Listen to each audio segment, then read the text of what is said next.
The Farlam Commission of Inquiry on Monday heard that the Lonmin security staff were not equipped to deal with the August 2012 unprotected strike at its Marikana mine in the northwest. Presenting final arguments, Azar Bam for Lonmin told the commission that the company had demilitarized its operations in 2005 and moved to dealing with crime on a lower level. Bam acknowledged that Lonmin security had shot at striking miners on August 10th because there had been a history of intimidation during strikes.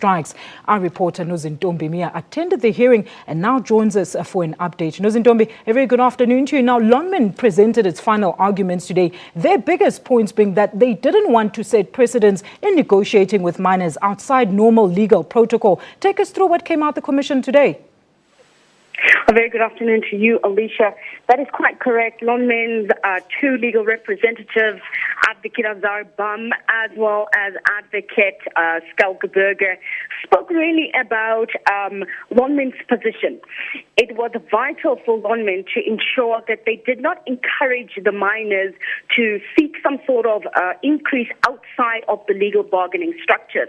Why this was important was because we'd seen a few months earlier in Impala where the miners there had gone about on a strike outside of the correct legal bargaining structures, and they had received their increase. Lonmin did not want to be part of that, and they wanted to make sure that the miners were clear on the position that Lonmin would take. They were not going to negotiate with the miners unless if they were part of the NUM or at the time part of UNCU. But you remember that at the time, UNCU was still not a recognized bargaining structure according to Lonmin. So really the only other union that was available for the miners to be represented by was the NUM. But you'll remember during that time, the miners themselves had said they do not want the NUM to represent them because they felt that the NUM was in collusion with Lonmin.